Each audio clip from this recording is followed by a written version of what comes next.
I was home alone for 2 nights while my parents went out of town. They had left early on a Friday morning, and I had the house to myself until Sunday evening. The house was a standard 2-story suburban home, quiet and ordinary during the day, but by night, the emptiness pressed in differently. The walls were too still, the floors too hollow. I spent the first evening walking from room to room, making sure doors were locked, the kitchen was clean, and the windows were shut. The usual background noise of a lived-in house, footsteps, distant creaks, the hum of appliances was missing. The silence settled like dust in every corner. The first night passed uneventfully at first. I stayed in the living room watching TV until late, the glow of the screen throwing shadows across the furniture. Around midnight, I noticed a sound coming from outside, faint at first, like someone walking on gravel. The backyard was fenced in, and the nearest street was a good distance away. I told myself it must be a neighbor or a late jogger. I paused the show and listened. The sound circled the house slowly, methodical, stopping at points and then moving again. It wasn't random. It had a rhythm. I stood by the window and looked out, scanning the yard. Nothing moved. The porch light illuminated the grass and the fence, and the shadows beyond the yard were empty. I waited, eyes straining in the dark. After a while, the sound stopped. I told myself I had imagined it and went back to the couch. I kept the lights on, checked the locks again, and eventually drifted to sleep, though my sleep was shallow. Every small noise, the wind brushing the siding, a branch scraping the roof, a creak in the floor, made me sit up in the dark, alert. The next morning, I went outside to inspect the yard. The gravel by the back gate was slightly disturbed. Small stones shifted, but there were no footprints, no sign of someone standing or walking through. The grass was untouched. I examined the perimeter carefully. Nothing indicated that anyone had actually entered the yard. Still, the pattern of disturbance was clear enough that it wasn't caused by wind or animals. It was subtle but deliberate. I spent the day trying to shake off the unease. I cleaned, did laundry, and made sure everything looked normal. I checked the locks again, a habit forming every few minutes. By nightfall, I had settled into the living room once more. I kept a lamp on, even while I watched TV, and left the doors locked. Around 11:30, I thought I heard something different. A slow dragging along the siding of the house, low and uneven. My heart rate picked up. I moved closer to the window, crouching slightly to peer outside. Nothing was there, just the shadows of trees and the dark outline of the fence. The dragging continued for a few minutes, then stopped. I could feel my body tense, muscles coiled as if bracing for impact. The noise returned, this time from the roof. A dull, heavy sound as if something was moving slowly across it, shifting its weight deliberately. Dust and small debris rattled down from the eaves. I stayed crouched, silent, straining to hear anything beyond the scraping. The sound moved along the roof and then dropped back to the siding. It was slow, methodical, and deliberate. I didn't leave the room. I didn't approach the doors. I stayed by the window, watching every shadow. My mind tried to rationalize what I was hearing. A raccoon? A stray animal? A loose piece of siding? None of it matched the way the weight moved, the rhythm of the steps, the control. I waited until the sound faded completely before slowly moving to check the locks again. Everything was secured, doors latched, windows locked. I set up a chair near the main door, flashlight in hand, and stayed there until the first light of dawn crept over the horizon. The second night was worse. I barely ate dinner, keeping my attention focused on the house. I avoided the backyard entirely, only looking through windows. Around midnight, the same gravel steps began again, slow, deliberate, circling the house. I could hear them approach the front porch, stop, then retreat to the side yard. I didn't dare check outside. Every instinct told me that if I moved, I might provoke whatever was out there. Then came the scraping along the siding. This time it was accompanied by a low, steady sound along the roof. The house shuddered under the weight. I could see shadows shift unnaturally along the walls, though nothing fully emerged into view. I realized that whatever was outside had a sense of patience, moving carefully to avoid exposure but persistent enough to make its presence undeniable. I stayed awake all night.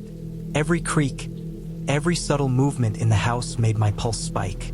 When the first light of morning arrived, I moved carefully through the house, checking every window and door.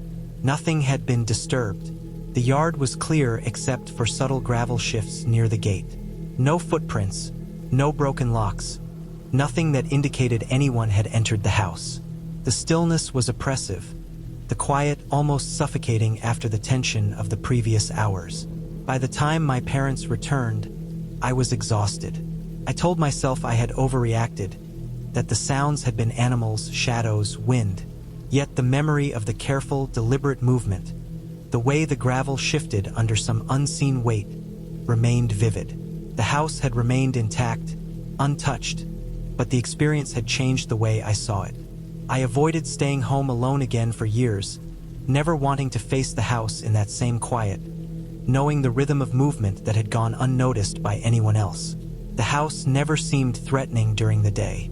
To a casual visitor, it was just another suburban home.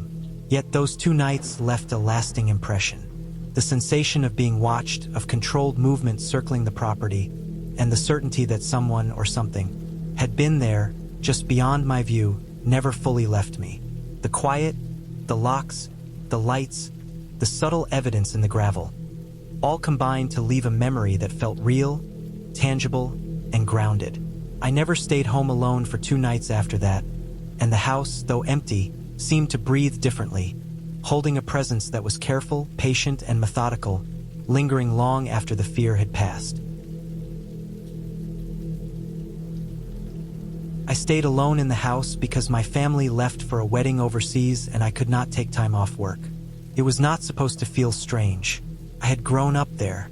It was a regular suburban house on a quiet street with neighbors on both sides and kids riding bikes in the afternoons. I knew every sound it made. I knew how the floors creaked and how the pipes knocked when someone showered. Being alone felt like a break at first. The first 2 days were normal. I followed my routine. I woke up early, worked from home, cooked simple meals, and slept on schedule. I locked the doors at night and turned on the porch light. Nothing felt off. The house felt empty in a calm way. On the 3rd evening, I noticed the back door was unlocked when I came home from the grocery store. I stood there with my hand on the handle and tried to remember if I had locked it before leaving. I usually did. Still, it was possible I forgot. I locked it and moved on. Later that night, I heard a sound from the other end of the house. It was light, like a soft shift of weight on carpet. I paused the television and listened. The sound did not repeat. I told myself it was the house settling. I went to bed. The next morning, the hallway bathroom light was on. I never left it on. I stood in the doorway and felt a slow tension build in my chest. I walked through the house and checked every room. Everything looked normal. Doors closed, windows locked, nothing missing. Over the next 2 days, small things kept changing. A chair at the kitchen table angled away instead of tucked in. A blanket on the couch folded differently. The garage door unlocked again. Each time I found a reason. I was tired. I was distracted. Memory slips happen. On the 5th night, I woke up around 2 a.m. to a sound above me. It was faint but steady. A dragging noise in the ceiling. Not scratching, not scurrying. Slow movement like someone shifting their body carefully. I lay still and listened. The sound moved from above my bedroom toward the hallway, then stopped. I did not check the attic that night. I did not turn on the light. I waited until morning. When I climbed up later that day, the attic looked mostly untouched. Boxes stacked where they had always been. Dust thick and undisturbed in many places. But near the far corner, I saw insulation pressed down in a narrow path. The fibers were flattened, not scattered, like someone had crawled through slowly. I felt sick standing there. I climbed down and closed the hatch. That night, I could not sleep. I stayed awake with the light on, listening. Around 3:30 a.m., the sound returned. This time it was closer, right above the ceiling fan. I heard breathing, slow and controlled. I paused when I shifted in bed and continued when I stayed still. I stayed frozen, staring at the ceiling, counting seconds. The breathing moved away after several minutes. I did not hear the attic hatch open. I did not hear footsteps, just silence. The next morning, I called the police. They searched the house and attic. They found no one. No clear signs of forced entry. The attic hatch showed wear around the edges, but nothing fresh enough to point to a break-in. They told me to change the locks and keep doors secured. That afternoon, I replaced the locks and installed temporary alarms on the doors. I felt safer for a few hours. That night proved I was wrong. Around 1 a.m., I heard a faint thump from the hallway, then another. Slow, careful movement. The attic hatch lowered an inch and stopped. I watched from my bedroom doorway, holding my breath. The hatch did not open fully.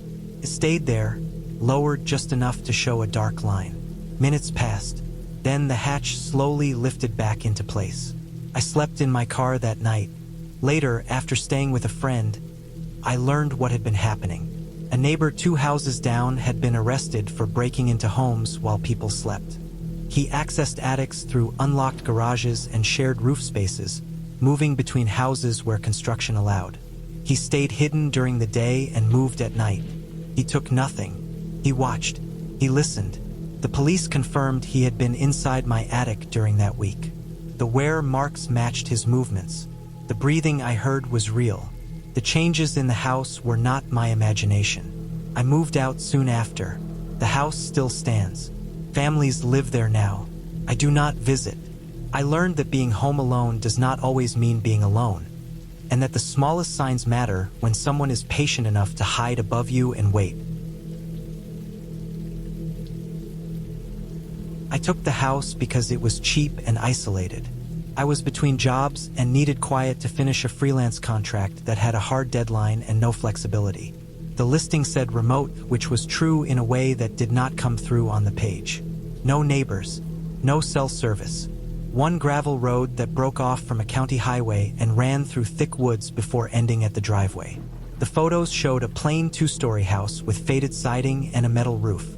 Nothing stood out. That was the appeal. I wanted to disappear for a few weeks and work without interruption. The owners were an older couple who had moved south to live near their grandchildren. They only came back once a year to check the place. They warned me about wildlife and weather. That was it. I signed the lease online and drove up with my laptop, clothes, and groceries packed for 2 weeks.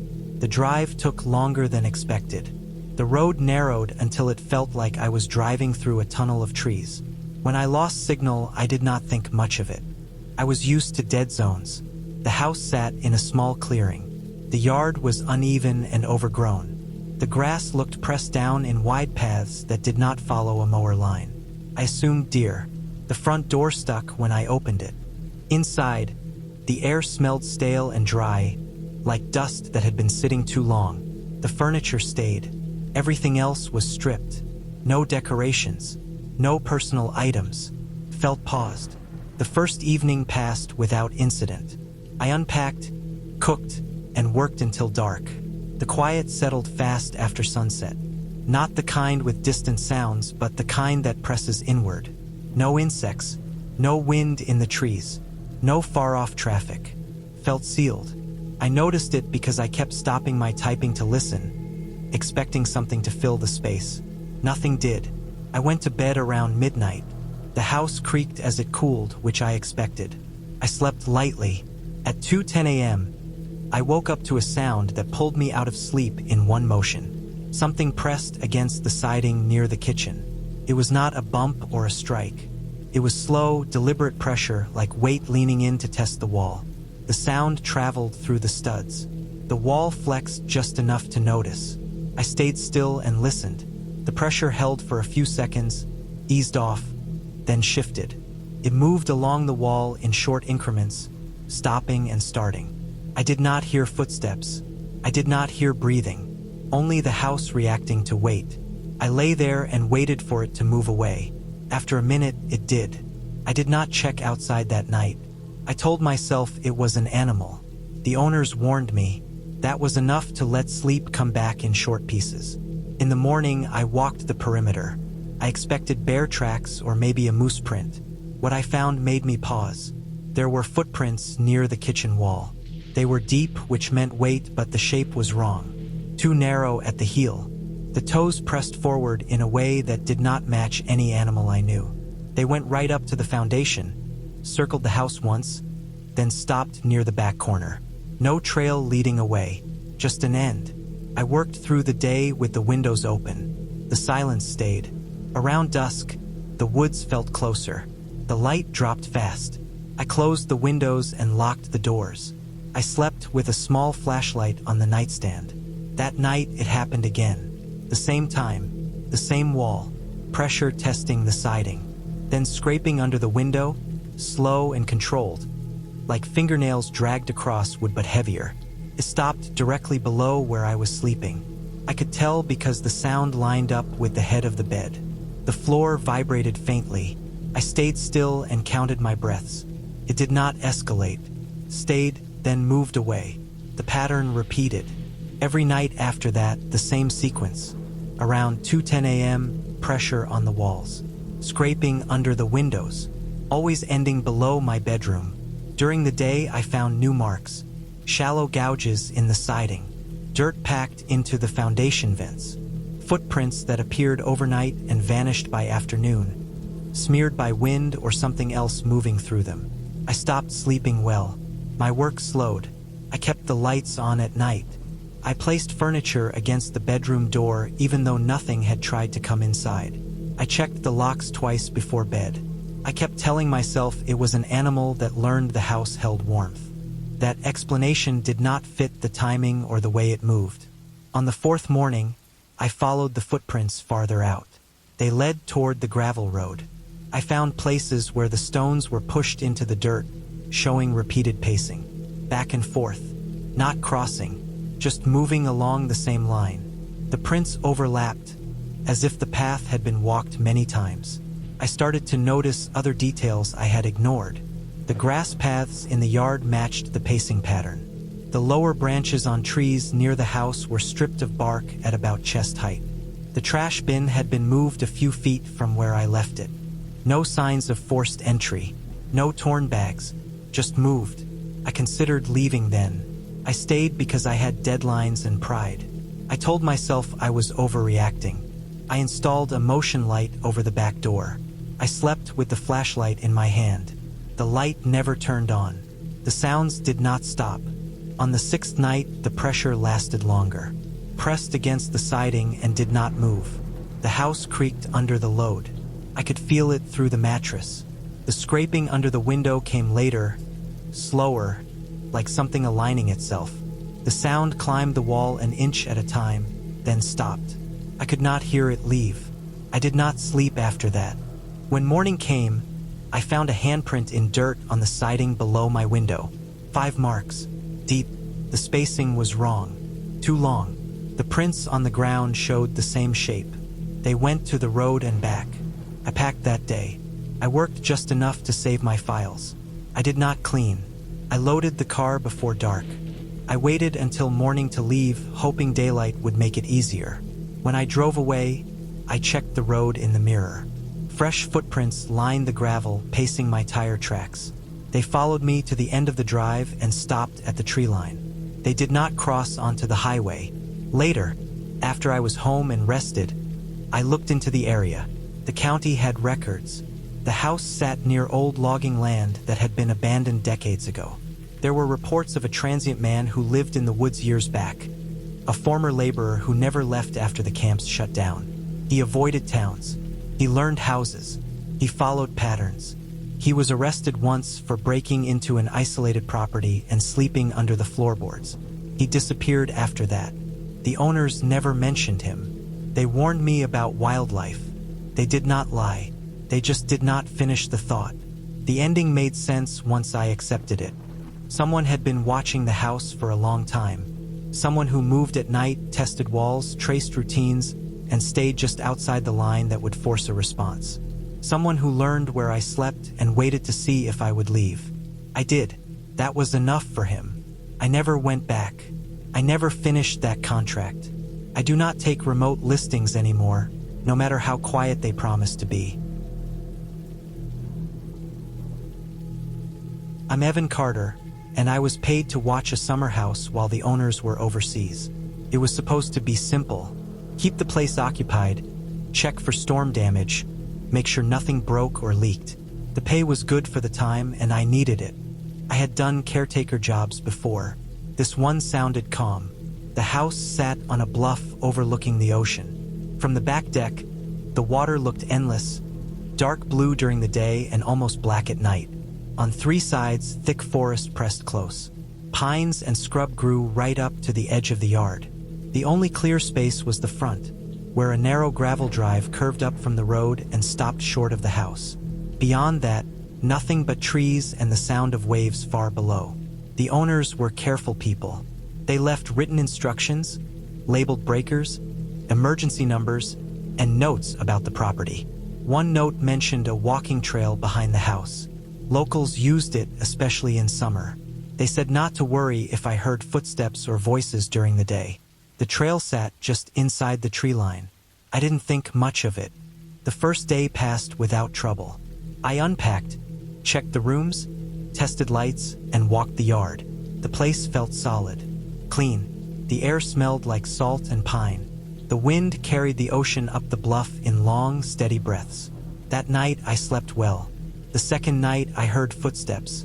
It was late, close to midnight. I was in the living room, lights low, windows closed because the air had turned cold. The sound came from behind the house. Slow steps on packed dirt. I assumed it was someone on the trail. I waited for them to pass. They didn't. The steps stopped behind the house, right where the deck met the tree line. I listened for a while. No talking, no coughing, just the wind in the trees and the ocean below. After a few minutes, the steps started again, but only for a short distance. Then they stopped in the same spot. I told myself the trail curved there. Maybe someone had paused to look at the view. I went to bed. The next night, it happened again. Same time, same place. The steps came down the trail, slowed, then stopped behind the house. I counted my breaths and waited. 10 minutes passed, then 20. The steps did not continue. When they finally faded, they moved back the way they came, retreating into the trees. During the day, I walked the back edge of the property. The trail was clear enough. Worn dirt, pressed leaves, small stones pushed aside by many feet. It did curve, but it did not stop behind the house. Passed straight through. There was no overlook, no bench, no reason to stand there. That night, I turned on the porch light. I waited until the footsteps stopped, then flipped the switch. The light washed over the backyard in a dull yellow glow. There was nothing there. No person, no animal, just flattened grass near the deck, pressed down in an oval shape. It looked like something tall had been standing there for a long time, long enough to kill the grass beneath it. The next morning, the smell started. First, it was faint. I noticed it in the kitchen, near the floor vents, wet and sharp, like rust mixed with old water. By noon, it was stronger, metallic, animal. It clung to the air and sat in the back of my throat. I checked the trash. Nothing. I checked the fridge. Clean. I walked outside. The smell faded in the open air. Inside, it stayed. I taped over the vents with thick plastic and duct tape. I sealed every opening I could find. The smell came anyway, crept in through the walls, through the floors, through places I couldn't see. At night, it grew stronger. It made sleep hard. I woke up with it in my nose and on my tongue. The footsteps continued every night, always stopping behind the house, never passing through. I stopped using the back rooms. I stayed near the front, closer to the drive and the road. I kept the lights on. I checked the locks more than once. I told myself it was someone camping nearby, a local who liked the bluff and didn't care that the house was occupied. I told myself the smell was a dead animal under the deck or in the crawl space, something washed up by the tides and dragged uphill by scavengers. On the fifth night, something ran along the roof. It started near the back corner and crossed overhead in seconds. Too fast, too heavy. The sound was wrong for a raccoon or a deer. The shingles rattled. The structure groaned under the weight. Whatever it was, it moved with purpose, not panic. It reached the front edge of the roof and stopped. I heard weight shift, then nothing. I did not sleep after that. Before dawn, I packed my bag. I waited for enough light to see the drive clearly. As I carried my things to the car, I noticed tracks in the grass near the back of the house.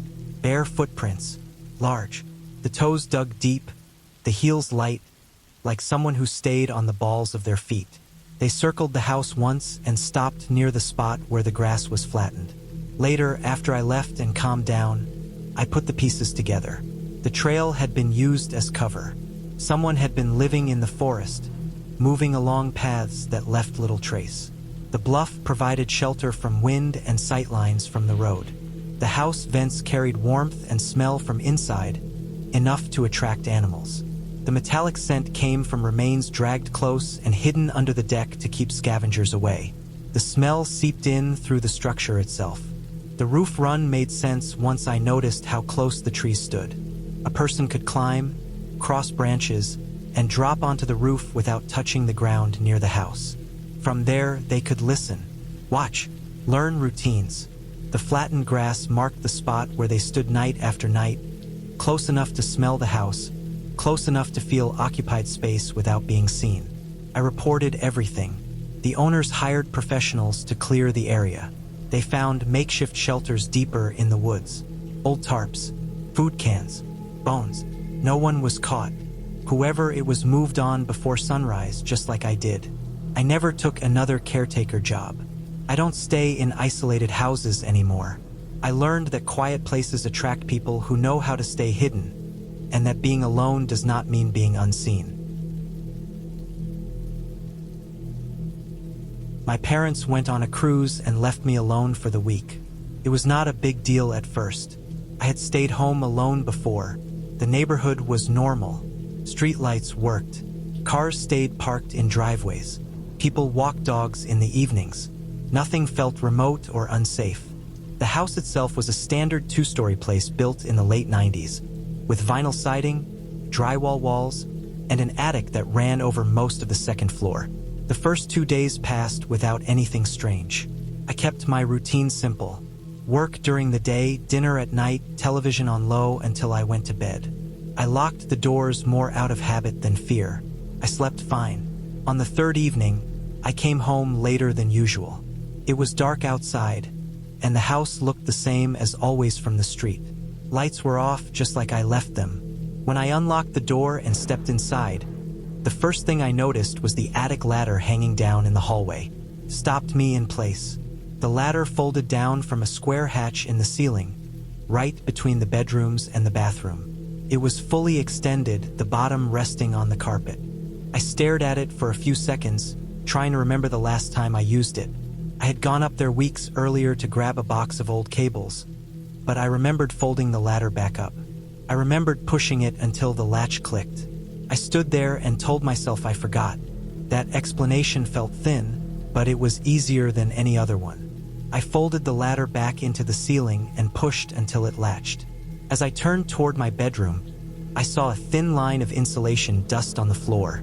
It ran from directly under the attic opening down the hallway and stopped just short of my door. The dust was pale yellow and gray, scattered like someone had shaken it from their clothes while walking. I stood over it and felt my chest tighten. Attic insulation does not move on its own. It does not drift across carpet in a straight line. I cleaned it up and checked every room. Doors were locked. Windows were closed. Nothing else looked disturbed. I slept with my door closed that night. The next morning, I noticed small things. The kitchen chair closest to the counter sat at a slight angle instead of straight. The garage door, which I always locked, was unlocked. The door itself was still closed, but the lock turned without resistance. I told myself I was being careless. Stress makes memory unreliable. That explanation worked until the ladder came down again. The second time happened 2 nights later. I came home from work and found it hanging the same way, extended and waiting. This time, there was more insulation dust on the floor. It spread wider, as if someone had stopped under the hatch longer. There were faint smudges on the wall where hands might have steadied themselves. I did not go into the attic. I folded the ladder up and locked every door in the house. I placed a chair under the attic opening before bed, directly below the hatch. I wanted to hear it move if it came down again. Over the next few nights, things continued to shift. Not enough to be obvious at a glance, but enough that I noticed. Shoes that I left by the door faced a different direction. A bathroom light that I turned off was on when I came home. The garage door was unlocked again. I started taking photos before I left each morning. Small reference points to prove to myself that I was not imagining it. The attic ladder came down a third time. The chair beneath it had been moved aside, slid just enough that the ladder could extend without hitting it. That night, I did not sleep.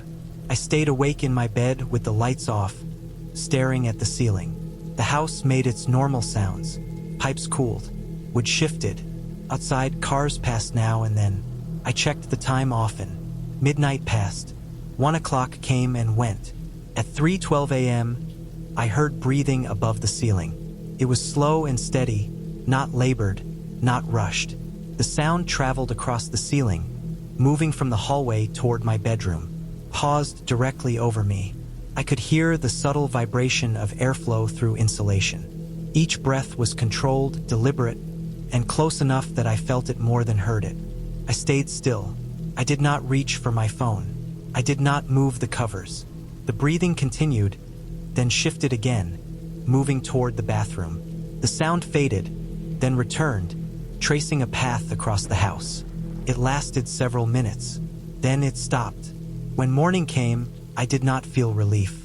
I felt watched. I left the house as soon as it was light and did not return until I brought help with me. The police searched the house and the attic later that day. They found nothing living up there. No sleeping bag. No food wrappers. No clothing. The insulation showed compressed paths where someone could have crawled, but nothing fresh enough to stand out clearly. They ran a thermal scan of the attic and found several heat pockets that did not match the shape or behavior of animals. The heat signatures were spread along the beams and near the vents, spaced like someone resting in different positions. No forced entry was found. No broken locks. No damaged windows. After that, I stayed with a friend until my parents came back. I told them everything. They wanted explanations that made the house feel safe again. Animals, faulty locks, stress. I did not argue. I moved my things out within a month. Later, after distance made it easier to think clearly, the pattern became obvious. Someone had been using the attic as shelter. The neighborhood made it easy. No one noticed a person walking during the day. The house was empty for long stretches. The attic could be accessed through the garage ceiling if someone knew where to look. Once inside, they had full access to the house layout without stepping into the rooms unless they chose to. The breathing matched someone lying flat on insulation, careful not to make noise. The heat pockets explained why nothing was found during daylight. The person moved when the house was empty and stayed still when others were present. The ladder came down when they needed access and went up when they wanted to remain unseen. What scared me most was not the fact that someone had been there. It was how long they might have been there before I noticed.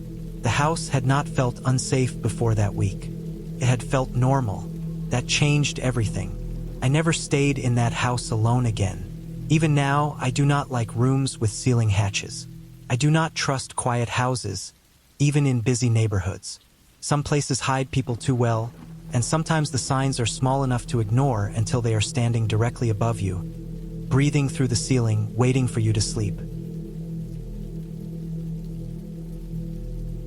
My sister evacuated because of flooding and asked me to watch her house. The river had jumped its banks after days of rain, and whole blocks closer to the water were underwater. Her place sat higher, but the access roads were bad.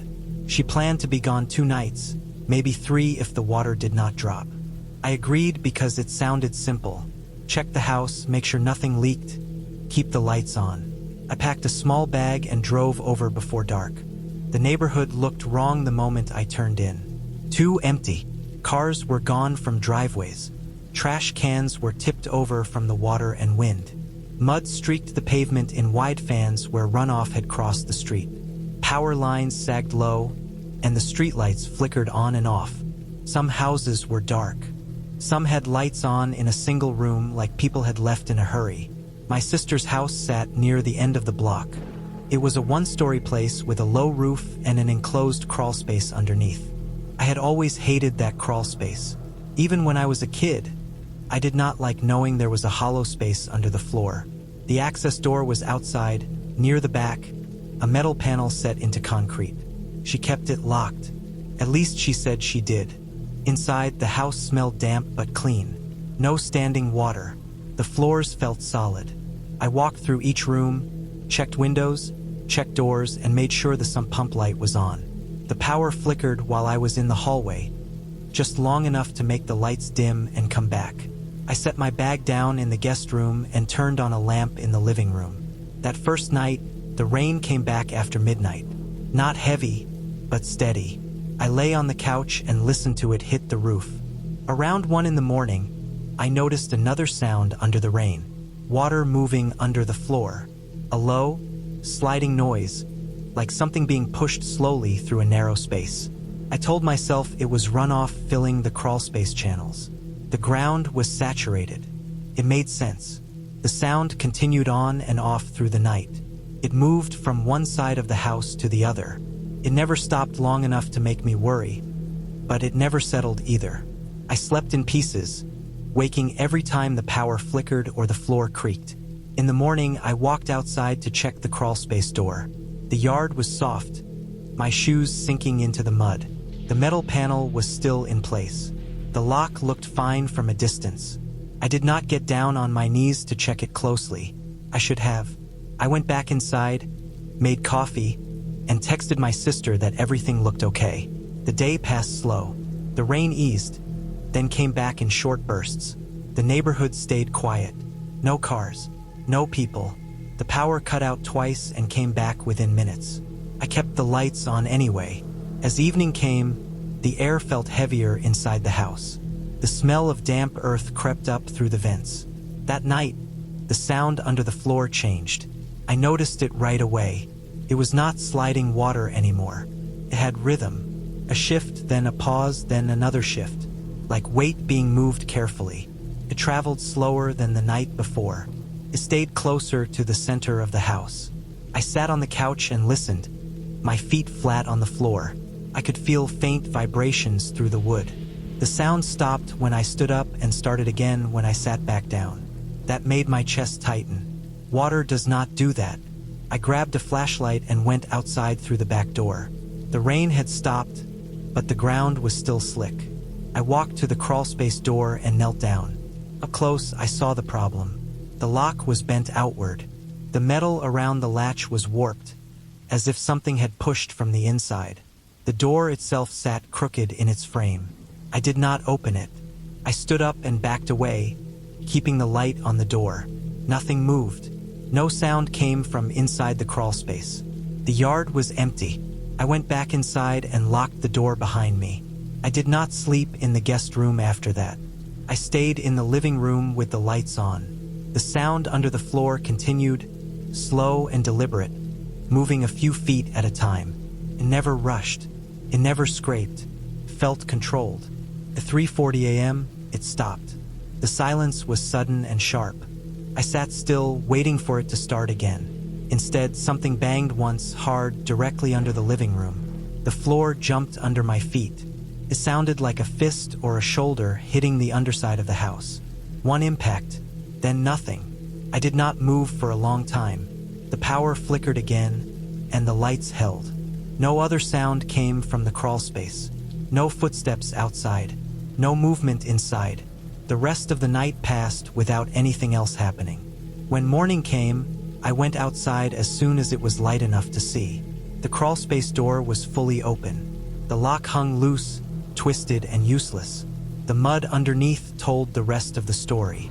There were impressions pressed deep into it. Hand-shaped marks, fingers spread, palms sunk in. They were fresh. The edges were sharp. There were no tracks leading away from the house. The mud around the opening was churned, but beyond that, it was smooth from the rain. Whatever had been under there had left during the night, or before the rain washed everything else away. I called for help as soon as I had signal again. The police came later that day. They searched the crawlspace and the house. They found no animals, No signs of entry inside. No missing items. Just disturbed insulation and drag marks in the dirt under the house. They told me it was likely a person displaced by the flooding. Someone looking for shelter who found an unlocked space and used it. When the water rose, they moved on. That explanation fit the evidence. The timing, the careful movement, the single bang when they realized I was awake above them. The bent lock from the inside. The lack of damage inside the house meant they never came up through the floor. They stayed where they were hidden. My sister came back 2 days later. She had the crawl space sealed properly and installed motion lights around the yard. The police never found anyone connected to it. No reports matched exactly. The floods displaced a lot of people. Some disappeared into the margins. I did not stay there again. I helped during the day, but I left before dark. I still think about the sound of that weight shifting under the floor, measured and patient. Not rushing, not panicked, just waiting. 3 of us agreed to watch a cabin while my friend's uncle was hospitalized. It was not a favor we wanted, but the situation felt urgent, and the cabin needed someone there because of the weather. Pipes could freeze. The generator needed checking. It was supposed to be a short stay, maybe 4 nights at most. The cabin sat far outside town near a frozen river, surrounded by woods that closed in tight on all sides except the water. We drove in during daylight. Snow covered everything in a smooth, untouched layer. The access road had been plowed once but not recently. Tall trees leaned inward, their branches heavy with ice. The river ran slow under a crust of white, cracked in places where water still moved beneath. The cabin itself was old but solid.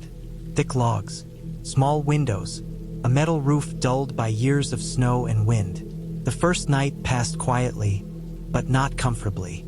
The cold pressed in from every direction. The heater worked, but the air still felt thin and sharp. Outside, the woods did not sound alive the way forests usually do. No wind through branches, no animals moving, just stillness and the occasional groan of ice shifting on the river. After dark, we heard footsteps.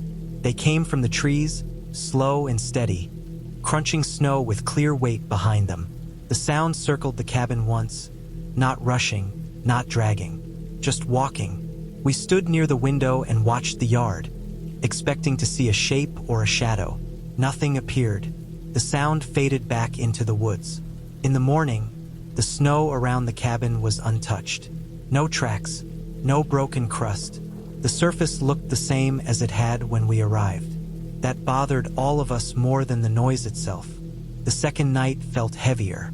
The dark came early, and the cold sharpened. We heard the footsteps again, closer this time. They did not circle the cabin. They stopped near the riverbank and stayed there for a long time. The sound shifted, like weight being transferred from one foot to another. Still no tracks appeared in the morning. That was enough for the other 2. They packed up after breakfast and left before noon. They said the woods felt wrong. They did not want to stay another night. I stayed because someone had to, and because I told myself there had to be a reason for what we heard. Ice can make sounds. Animals can move without leaving clear tracks in certain conditions. Fear fills in gaps when logic hesitates. Once they were gone, the cabin felt smaller. The quiet grew thicker. Every sound inside the walls felt louder. The ticking of the heater, the pop of cooling wood, the slow drip from a pipe that refused to freeze completely. That night, the footsteps returned. They came from the same direction, but this time they did not stop at the edge of the clearing. They moved closer. The crunch of snow sounded heavier, slower, as if whatever was out there was pulling something behind it. The sound dragged unevenly, then paused, then dragged again.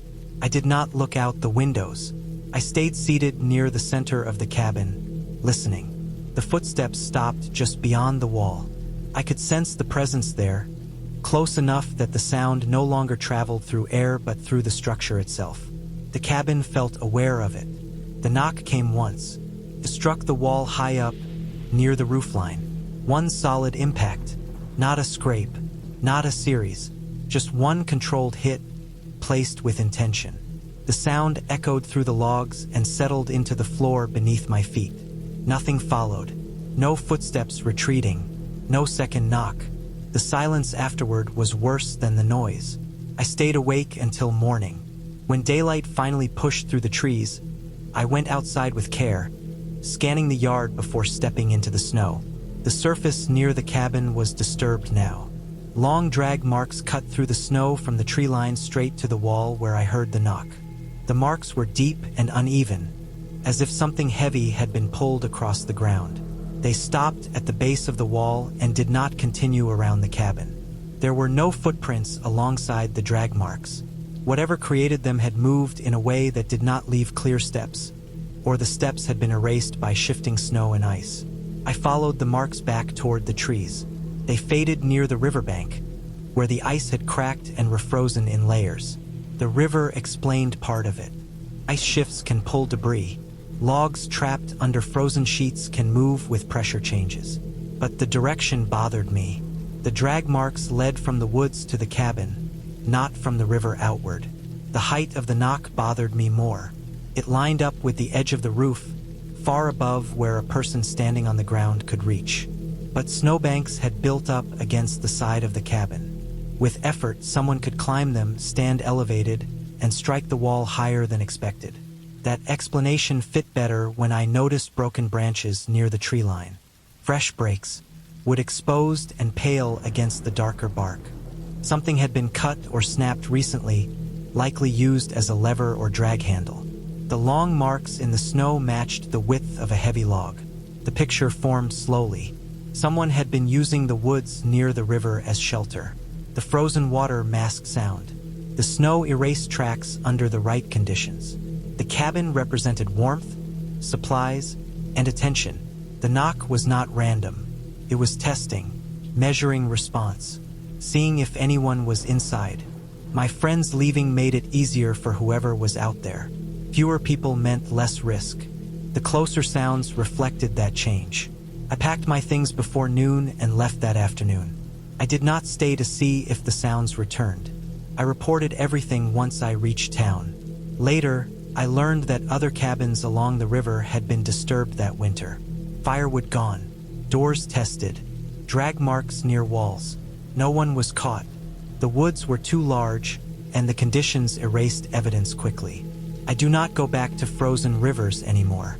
I do not stay in cabins where sound carries too cleanly through snow. The woods hide movement well in winter, and isolation makes patience easy. Whatever had dragged that weight through the snow did not need to break in. It only needed to let me know it could reach the cabin whenever it wanted. My dad moved out in early fall, right after the divorce papers were signed and the house was listed. He asked me to stay behind until it sold. He said the place needed someone inside so it didn't look abandoned. He said it would only be a few weeks. I agreed because I had nowhere else lined up and because I grew up in that house. I thought I knew it. The house sat at the edge of a wooded area that sloped down into thick trees. No fence marked the property line. The backyard just ended and the woods began. My dad warned me that people sometimes cut through the trees instead of using the road. He said it had been happening for years. He told me to lock the doors at night and keep the outside lights on.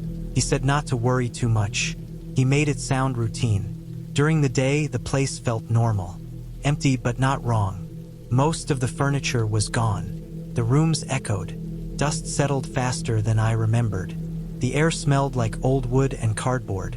I spent most of my time in the living room or the kitchen, keeping lights on even when I didn't need them. At night, I stayed in my old bedroom because it still had a bed. The first night was quiet until late.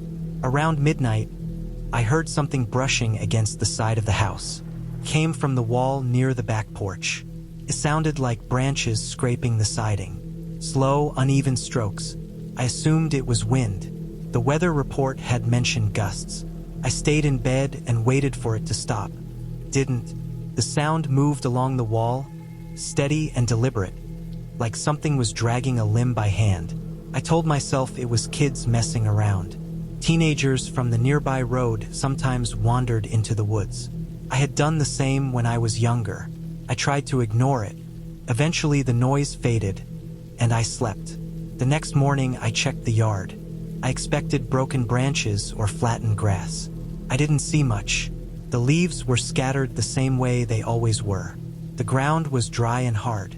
If anyone had been there, they hadn't left obvious signs. I felt foolish for checking at all. The second night, the sounds came back. This time they started earlier. I was still awake, lying on top of the covers, scrolling on my phone. The noise circled the house. It wasn't constant. Came in bursts. Drag. Pause. Drag again. It moved past the kitchen wall, then the living room, then stopped near my bedroom. I held my breath without realizing it. The scraping stopped. For a few seconds, everything was silent. Then I heard breathing. Came from right outside my window. Deep, slow breaths through the nose. Close enough that I could hear the wet sound of air moving. I stayed still. I didn't check the window. I didn't move my phone. The breathing lasted for a long time. It wasn't rushed. It didn't sound playful. It sounded focused. When it finally stopped, I waited. I counted minutes. I didn't sleep. In the morning, I went outside again. I checked under the window. The dirt there was softer because the downspout leaked. That's where I saw the footprints. They weren't shoes. They were bare. Long, wide, pressed deep into the soil. The toes were splayed. The heels sank far down like the person carried a lot of weight. The prints led away from the house and into the woods. I followed them for a short distance. They stayed straight, no wandering. Each step landed with purpose. Then they stopped. No turn, no scuff marks, just an empty patch of leaves where the trail ended. I stood there longer than I should have. I tried to imagine someone jumping or changing direction, but nothing made sense. I went back inside and locked every door. I didn't call the police. I told myself it was a homeless person passing through. Someone using the woods to move around. Someone curious about the house now that it was half empty. That explanation let me function. The third night was worse. The scraping came back, louder. Whatever was dragging branches used thicker ones this time. The sound hit the siding with weight. It rattled the wall. It lasted longer. I turned off all the lights except the one in my room. I sat on the bed and stared at the door. The breathing came again. Stayed lower this time, near the ground. I could hear it through the wall, like the person was crouched under the window. I stayed awake until sunrise. When the light came, I felt weak but relieved. I checked the yard again. More footprints appeared near the back door. The handle had faint smudges on it, like dirty skin had brushed against the metal. I considered leaving that morning. I told myself I needed proof before I gave up. I told myself one more night. During the day, I packed some things into my car without fully committing to leaving. Clothes, documents, chargers. I kept the back door locked and the curtains closed. I stayed quiet. That night, I didn't lie down. I sat in a chair facing the hallway. I kept my phone in my hand. At around 1 in the morning, the back door handle moved. Turned slowly, stopped, then turned again. This repeated for over an hour. No banging, no force, just testing. Patient, careful. I stayed frozen. My chest hurt from shallow breathing. I imagined the door opening even though the lock held. I imagined the weight of someone stepping inside. The handle stopped moving sometime after 2. I waited until the sky began to lighten. I didn't check the yard. I didn't look back. I grabbed my keys, left the house, and drove away. Later, my dad told me the realtor found more footprints near the woods. The house sold a month after that. I never went back. My name is Marcus Hill, and I stayed in my uncle's desert house while he was deployed overseas. He asked me to watch the place, keep the pipes from drying out, and make sure nobody broke in. The house sat alone on a stretch of land that felt forgotten. The nearest neighbor lived miles away, far enough that a light at night would barely register as a faint glow on the horizon. The road out there was gravel and dirt, and it only saw traffic a few times a week. The house was a single-story concrete structure with a flat roof and narrow windows. It was built to keep heat out, not people in. During the day, the desert looked calm and empty. Sand stretched in all directions, broken by scrub brush, low rocks, and dry washes. The wind carried grit that tapped against the walls. At night, the place felt exposed. The darkness pressed close, and the sky looked wider than it should. The first day passed without problems. I cleaned, checked doors, tested the generator, and walked the property line. Everything looked untouched. There were old tire marks near the road from months back, but nothing fresh. I locked the doors before sunset and stayed inside once the light faded. The silence came fast. No insects, no distant traffic, no background noise. Just the hum of electricity and my own movements. That night, I heard footsteps on gravel. It started after midnight. The sound came from the side yard near the water tank. Slow steps, even spacing. Each foot pressed down and shifted stone. It didn't rush. It didn't hesitate. The sound moved in a wide circle around the house. I stood in the living room with the lights off, watching the windows. When the steps reached the front, they paused. I waited for a knock or a door rattle. Nothing came. I grabbed a flashlight and stepped onto the porch. The beam cut through dust and settled on disturbed gravel. Stones had shifted in a path that traced the house. No clear footprints. The ground was too dry and hard. I scanned the yard, the road, the brush. Nothing moved. The night stayed still. I went back inside and locked the door again. The second night followed the same pattern. The steps returned, slower this time. Closer. I stayed inside and watched through the window. The sound passed beneath the window and continued toward the back. When it reached the far corner, it stopped. I listened for breathing. I heard none. After a few minutes, the steps resumed and completed the circle. In the morning, I walked the perimeter again. The gravel told the same story. Something heavy had walked there. The stones pressed deeper than an animal would. I saw scuff marks near the wall where something brushed against it. I told myself it was a person passing through. The desert attracts people who want to stay unseen. I reminded myself that my uncle had warned me about that. The third night changed everything. The steps started earlier. They came with intent. When the sound reached the back wall, it didn't keep moving. I heard scratching. Fingernails or metal dragged along concrete. The sound climbed. It scraped upward, slow and controlled. I backed away from the window and moved toward the hallway. The scratching continued above me. Then it shifted onto the roof. The roof made a dull thud with each movement. Weight pressed down, then lifted. Whatever was up there moved on hands and feet. The sound traveled from one end to the other. Dust fell from the ceiling vents. I stood frozen, listening to the structure respond. At one point, the movement stopped above the living room. I looked toward the window and saw the moonlight fade. A shape passed in front of it. Tall, narrow.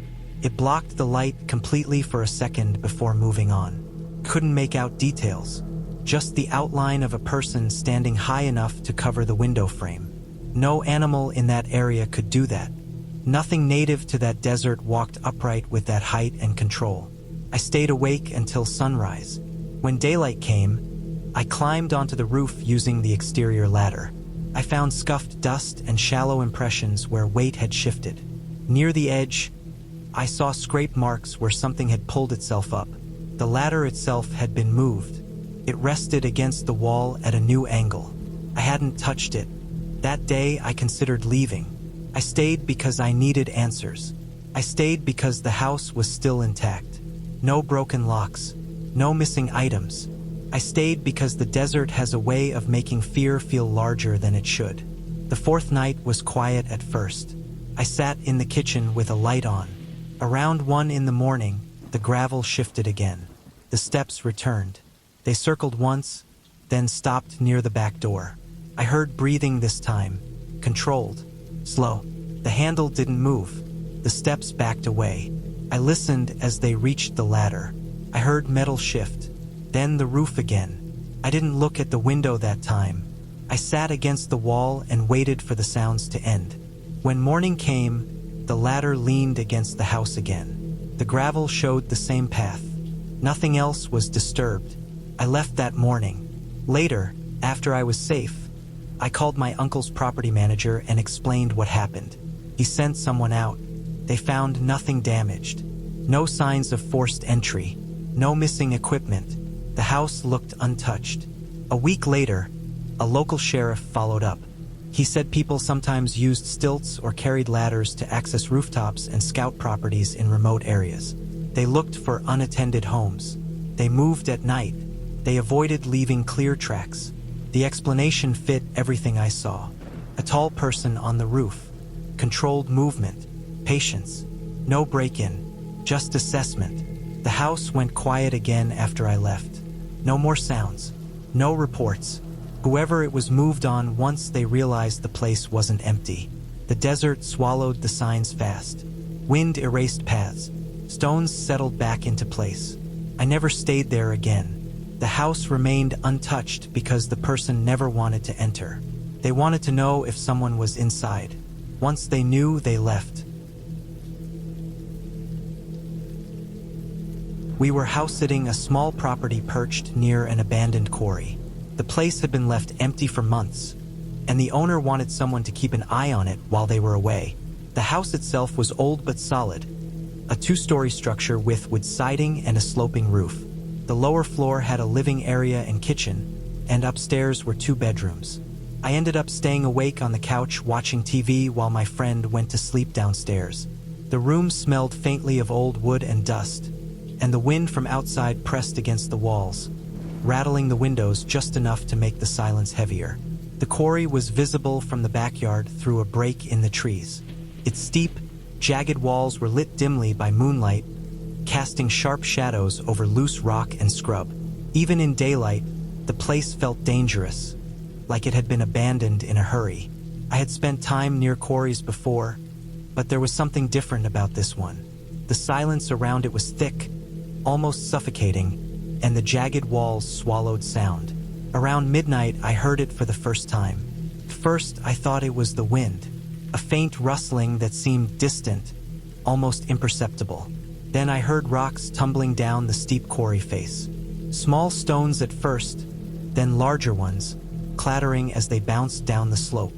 The sound reached the edge of the property, soft but distinct. It stopped abruptly, then I heard footsteps approaching the house. Heavy, deliberate steps across gravel, slow at first, then steady. I froze on the couch, listening. My friend had gone to bed early, so the steps couldn't have been his. They drew closer to the back door. The house creaked under the weight of the night, and my heartbeat echoed in my ears. I tried to convince myself it was someone passing by, maybe a local checking the area, but the quarry wasn't on any public trail. No one should have been out there at that hour. My friend appeared at the top of the stairs, just briefly. He went to check outside. I heard the door open, the faint creak of hinges, then nothing. Absolute silence. Moments later, I heard him running across the yard.